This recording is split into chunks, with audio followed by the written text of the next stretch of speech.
Unacademy पे भी मैं पढ़ाता हूँ, तो सिंपली आप मुझे अनअकैडमी पे मेरे फ्री लेसन्स के लिए, यानी वहाँ पे भी मैं फ्री लेसन्स पढ़ाता हूँ और बहुत सारे एग्ज़ाम्स को फोकस करके हम वहाँ पे पढ़ाते हैं। तो सिंपली आप मुझे फॉलो करने के लिए मैंने डिस्क्रिप्शन बॉक्स में लिंक भी दे रखा है, और आप अनअकैडमी पे जाके विमलेश यादव टाइप करके भी मुझे फॉलो कर सकते हैं और मेरे बहुत सारे जो अच्छे कोर्सेज़ हैं, इंपॉर्टेंट कोर्सेज़ हैं, उनका फ़ायदा उठा सकते हैं। नमस्कार दोस्तों, सबसे पहले मैं आपका अपने चैनल शिक्षा सिटी पे बहुत-बहुत स्वागत करना चाहूँगी। दोस्तों, हम लोग आज ऐसे क्वेश्चंस के बारे में पढ़ने वाले हैं जिसमें आपको ये बेसिकली आपके सभी एग्ज़ाम्स में ये क्वेश्चन पूछे जाते हैं, ठीक है? चाहे आप आरआरबी की तैयारी कर रहे हैं, आरआरबी जेईई की प्रिपरेशन कर रहे हों, चाहे यूपी टेट की प्रिपरेशन कर रहे हों, सब में आपको ये क्वेश्चन ज़रूर आते हैं, ठीक है? तो सबसे पहला क्वेश्चन देख लेते हैं दोस्तों, बिहार के गांधी के नाम से कौन प्रसिद्ध है, ठीक है? उसके बाद नेक्स्ट क्वेश्चन है आपका, प्रसिद्ध विश्वनाथ मंदिर कहाँ स्थित है? फिर आपका क्वेश्चन है कि पालघाट दर्रा किन दो राज्यों को जोड़ता है? चौथा क्वेश्चन है कि किस स्थान पर भगवान बुद्ध को निर्वाण की प्राप्ति हुई? दोस्तों, चार क्वेश्चन यहाँ पे आपको दिख रहे हैं। आपको अगर चारों में से किसी एक का भी आंसर आ रहा है तो आपकी तैयारी ठीक ठाक चल रही है, ठीक है? चलिए, ये सारे ऐसे क्वेश्चन हैं दोस्तों जो आपके सभी एग्जाम्स में बार बार रिपीट हुए हैं, और मैं उन सभी का एक सम अप लेके आ गई हूँ जिसमें हम लोग सभी एरिया के क्वेश्चंस के बारे में डिस्कस करेंगे। चाहे जनरल साइंस उठा लीजिए, चाहे हिस्ट्री और पॉलिटी से ले लीजिए, सभी से क्वेश्चन है इसमें, ठीक है? चलिए देख लेते हैं दोस्तों, सही आंसर क्या हो जाएगा। बिहार के गांधी के नाम से डॉक्टर राजेंद्र प्रसाद प्रसिद्ध हैं। प्रसिद्ध विश्वनाथ मंदिर आपको पता ही होगा कि वाराणसी में है। पालघाट दर्रा जो है वो केरल और तमिलनाडु को जोड़ता है। दोस्तों, ये क्वेश्चन भगवान बुद्ध की निर्वाण की प्राप्ति कहाँ हुई थी, ये क्वेश्चन बहुत बार आपका एग्जाम से पूछा जाता है। तो भगवान बुद्ध के निर्वाण की प्राप्ति कुशीनगर में हुई थी। नेक्स्ट चलते हैं, भारत में सबसे कम वर्षा कहाँ होती है, और न्याया भट्टारक ने किस ग्रंथ का तेलुगु में अनुवाद किया है? योग दर्शन के प्रतिपादक कौन थे? चौथा क्वेश्चन है, मेढक में किस प्रकार का निषेचन होता है, ठीक है? अब आपको चारों क्वेश्चन बताने हैं कि क्या आपका इसमें से चारों में सबके सही आंसर क्या होंगे। चलिए बताइए दोस्तों, बहुत सारी चीज़ आप ज्योग्राफी से रिलेटेड पढ़ चुके होंगे। देखिए, पढ़ते हम सब हैं, पर रिवीजन करना उसका एक बहुत ही महत्वपूर्ण भाग होता है। अभी मैं अगर यहाँ पे आपको एमसीक्यू दे दूँ तो आपको सही ऑप्शन आप आराम से गेस कर ले जाएंगे। फिर आपके दिमाग में ये चीज़ होगी कि मुझे आंसर आ रहा है, ठीक है? लेकिन यहाँ पे अगर आप डायरेक्ट आंसर सोच पाते हैं तो ये ज़्यादा अच्छी आपकी प्रिपरेशन का एक रिजल्ट हो सकता है कि पता चलेगा हाँ सही प्रिपरेशन चल रही है। चलिए देख लेते हैं, भारत में सबसे कम वर्षा दोस्तों लेह में होती है, ठीक है? और न्याया भट्टारक जो है ये महाभारत जो है, महाभारत का तेलुगु अनुवाद है, ठीक है? और योग दर्शन के प्रतिपादक पतंजलि थे, ठीक है? मेढक में दोस्तों बाह्य निषेचन होता है। नेक्स्ट क्वेश्चन आ जाते हैं, तमिलनाडु में स्थित नटराज की मूर्ति किसको समर्पित है, ठीक है? उसके बाद का क्वेश्चन है कि नरसिंह अवतार से कौन संबंधित है? तीसरा क्वेश्चन है कि एलिफेंट पास कहाँ पर स्थित है? तीन क्वेश्चन दिख रहे हैं दोस्तों, इसको आपको आंसर सोचना है। इसका बताइए क्या हो जाएगा। तमिलनाडु में स्थित नटराज की मूर्ति किसको समर्पित है, और नरसिंह अवतार से कौन संबंधित है? एलिफेंट पास कहाँ पर स्थित है? चलिए देख लेते हैं दोस्तों, एक और क्वेश्चन यहाँ पे है आपके लिए कि संघ सूची किस पर आधारित है। चार क्वेश्चन यहाँ पे मैंने एक स्लाइड में चार क्वेश्चन रखे हैं। आराम से आपको थोड़ा सा समय मैं दे देती हूँ दोस्तों, सोच लीजिए इसका सही आंसर क्या हो जाएगा। तमिलनाडु में स्थित नटराज की मूर्ति किसको समर्पित है, नरसिंह अवतार से कौन संबंधित है, और एलिफेंट पास कहाँ पर स्थित है?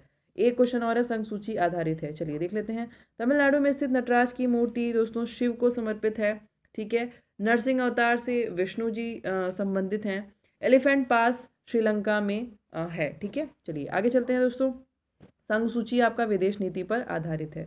इसके बाद का क्वेश्चन है कि शब्द टाई ब्रेकर किस खेल से संबंधित है, ठीक है? देखिए, अभी जो आपका रेलवे का एग्जाम हुआ दोस्तों, उसमें हर खेल से संबंधित जो भी टर्म्स यूज होते हैं, जो भी कितने खिलाड़ी होते हैं, ये सब चीज़ें बहुत ज़्यादा पूछी जाती हैं एग्जाम्स में, ठीक है? तो इसको भी थोड़ा सा आपको ज्ञान होना चाहिए इसका। लेक्सिकोग्राफी क्या है, ये पढ़े हैं क्या?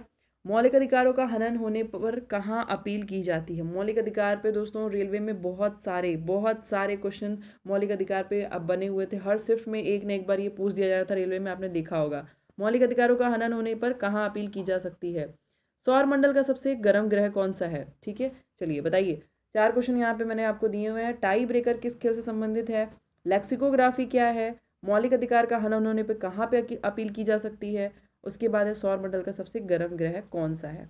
अब बताइए इसका सही आंसर, चारों में से सही आंसर क्या होगा? चलिए देख लेते हैं दोस्तों, टाई ब्रेकर जो है ये टेनिस से संबंधित है। लेक्सिकोग्राफी शब्दकोश रचना की एक कला है, ठीक है? लेक्सिकोग्राफी क्या है? शब्दकोश रचना की कला है। मौलिक अधिकारों का हनन होने पर उच्च या सर्वोच्च न्यायालय में अपील की जा सकती है। सौरमंडल का सबसे गर्म ग्रह शुक्र ग्रह, ठीक है, क्या है, शुक्र है। चलिए आगे बढ़ते हैं। राष्ट्रीय स्तर पर हिंदी के बाद सर्वाधिक बोली जाने वाली दूसरी भाषा कौन सी है? बहुत ही अच्छा क्वेश्चन दोस्तों, ये भी आपके रिपीटेड क्वेश्चन है, सारे यहाँ पे रिपीटेड क्वेश्चन हैं, ठीक है।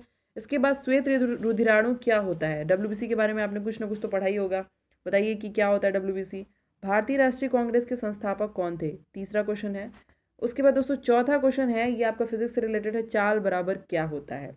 बहुत ही अच्छे अच्छे क्वेश्चन हैं ये दोस्तों। आपने देखा यहाँ पे आपको हर एक एरिया से क्वेश्चन मिल रहे हैं। राष्ट्रीय स्तर पर हिंदी के बाद सर्वाधिक बोली जाने वाली दूसरी भाषा कौन सी है?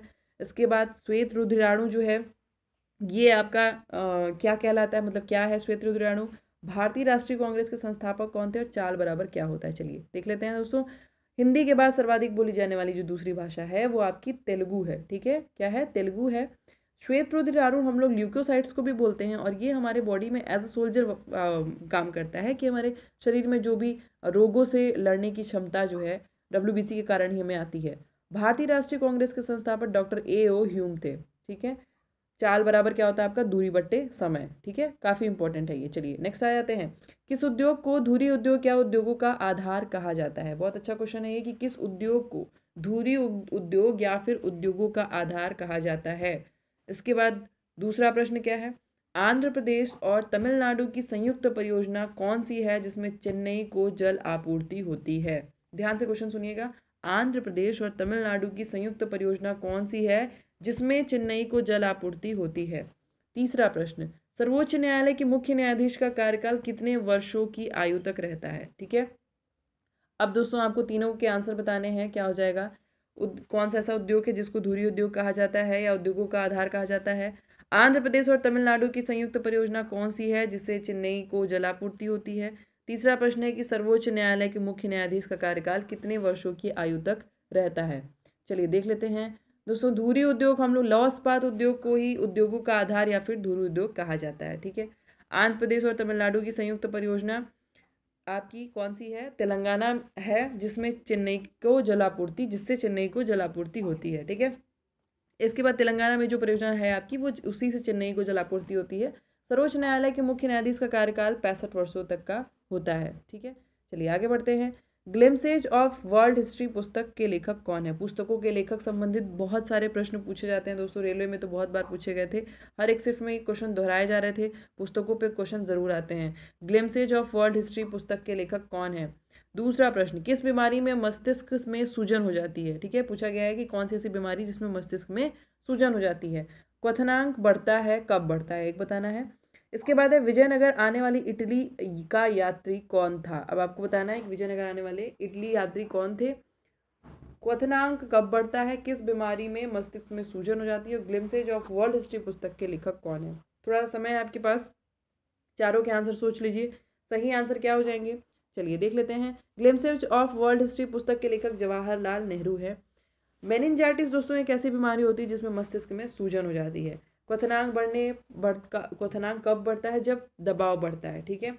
विजयनगर आने वाला इटली का यात्री निकोलो कोंटी था, ठीक है। ये सब चीज़ें आप पढ़े होंगे दोस्तों, सब कुछ आपने पढ़ा होगा, इसलिए मैं यहाँ पे आपको डिटेल नहीं बता रही हूँ कि हम लोग यहाँ पे सिर्फ असेसमेंट के लिए ये आज का पूरा वीडियो है। चलिए नेक्स्ट आ जाते हैं। चिली सॉल्टपेटर का रासायनिक सूत्र क्या है? ठीक है, बताइए चिली सॉल्टपेटर का रासायनिक सूत्र क्या है? सर्वप्रथम चंद्रमा पर मानव को पहुंचाने वाला यान कौन सा है? नेक्स्ट क्वेश्चन है, दूरदर्शन पर दिखाए जाने वाले धारावाहिक मृगनयनी के रचनाकार कौन है? ठीक है, चलिए 3 क्वेश्चन दिख रहे हैं आपको। अब आप बताइए, मृगनयनी काफ़ी फेमस था, इसके रचनाकार का नाम पूछा गया है, चिली सॉल्टपेटर का रासायनिक सूत्र पूछा गया है, और सर्वप्रथम चंद्रमा पर मानव को पहुंचाने वाले यान का नाम पूछा गया है। एक और क्वेश्चन है यहाँ पे, रंगास्वामी कप किस खेल में दिया जाता है? कप से संबंधित बहुत सारे प्रश्न एग्जाम में पूछे जाते हैं दोस्तों। कौन सा आपका कप किस खेल में दिया जाता है, ये मैंने आपको बहुत बार अपने चैनल पढ़ा दिया है, ठीक है, वहाँ भी आप एक बार देखेंगे तो पता चलेगा। चलिए आ जाते हैं। चिली सॉल्टपेटर का रासायनिक सूत्र है दोस्तों NaNO3, ठीक है। सर्वप्रथम चंद्रमा पर मानव को पहुंचाने वाला यान है आपका अपोलो 11। दूरदर्शन पर दिखाए जाने भारत वाले धारावाहिक मृगनयनी का के रचनाकार वृंदावन लाल वर्मा, ठीक है। चलिए, रंगास्वामी कप जो है वो किस खेल में दिया जाता है? हॉकी में दिया जाता है, ठीक है। चलिए आगे आते हैं। विश्व प्रसिद्ध कामाख्या मंदिर कहाँ स्थित है?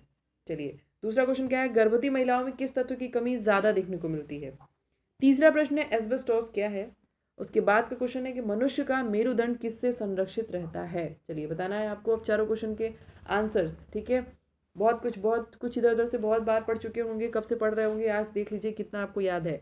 विश्व प्रसिद्ध कामाख्या मंदिर कहाँ स्थित है? गर्भवती महिला में किस तत्व की कमी ज़्यादा देखने को मिलती है? और एस्बेस्टॉस क्या है?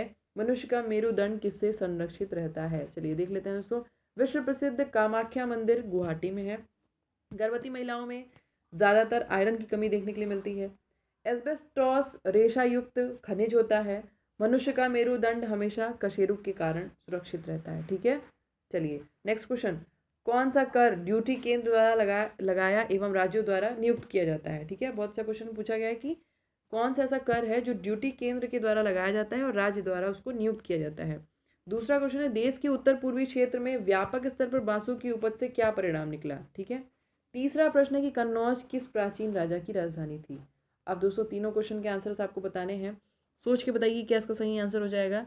कि कौन सा कर जो है वो ड्यूटी केंद्र द्वारा लगाया जाता है, राज्यों द्वारा, जो कि राज्य द्वारा नियुक्त किया जाता है। फिर दूसरा प्रश्न है कि देश के उत्तर पूर्वी क्षेत्र में व्यापक स्तर पर बांसों की उपज से क्या परिणाम निकला? कन्नौज किस प्राचीन राजा की राजधानी थी? चलिए देख लेते हैं दोस्तों। उत्पाद शुल्क, ठीक है, उत्पाद शुल्क एक ऐसा कर है जो ड्यूटी केंद्र द्वारा लगाया जाता है और राज्यों द्वारा नियुक्त किया जाता है, ठीक है। उसके बाद देश के उत्तर पूर्वी क्षेत्र में व्यापक स्तर पर बांसों की उपज से वर्षा में जो है वृद्धि हुई है, ठीक है। कन्नौज आपका हर्षवर्धन राजा की राजधानी थी, ठीक है। अब देखिए दोस्तों क्या है कि ऐसे ही बहुत सारे इंपॉर्टेंट क्वेश्चंस मैं आपको करवाती रहूँगी बीच बीच में, क्योंकि ये ऐसे क्वेश्चंस हैं जो एग्ज़ाम में दोहराए जाते हैं, बार बार पूछे जा रहे हैं और बार बार दोहराए जा रहे हैं। इन प्रश्नों के उत्तर अगर आपको आते हैं, जो भी मैंने अभी पूछा, अगर आपने अपने आप को असेस किया, आपने देखा कि आप कितना कुछ समझ पा रहे हैं, कितना क्वेश्चन आपको आ रहा है, कितना नहीं आ रहा है, इससे आप आसानी से अपने आप को असेस कर सकते हैं, ठीक है। ये बहुत ही अच्छा आपके लिए रिवीजन का एक पैटर्न हो सकता है। बस आप इसी तरीके से हमारे चैनल बने रहिए दोस्तों। चैनल को सब्सक्राइब कर लीजिए, साथ ही साथ बेल आइकन प्रेस कर लीजिए। टेलीग्राम ग्रुप ज्वाइन कर सकते हैं, वहाँ पे आपको इससे संबंधित पीडीएफ और बहुत अच्छे अच्छे पीडीएफ मिल जाएंगे। वहाँ पे जो भी यहाँ पे पढ़ाया जाता है उसका पीडीएफ वहाँ पे प्रोवाइड करवा दिया जाता है। उसके अलावा दोस्तों आप लगातार हमारे चैनल पे इस तरीके के इन्फॉर्मेटिव वीडियोस पाते रहेंगे। आप चैनल को सब्सक्राइब करें, साथ ही साथ बेल आइकन प्रेस कर लें ताकि आप डेली इस प्रकार के महत्वपूर्ण वीडियोस पाते रहें। दोस्तों जल्द ही आपको सर ग्राम समाज और जो आपका ग्राम समाज वाला एग्ज़ाम है उससे भी रिलेटेड वीडियोस प्रोवाइड करवाएंगे। करंट अफेयर भी अब डेली रेगुलर चलने वाला है, बीच में थोड़ी सी गैपिंग आ गई थी, बट अब उसको फिर से वापस से रेगुलर किया जाएगा। तो चलिए मिलते हैं दोस्तों अपने नेक्स्ट वीडियो में, तब तक के आपके एग्ज़ाम के लिए all the best and thanks for watching.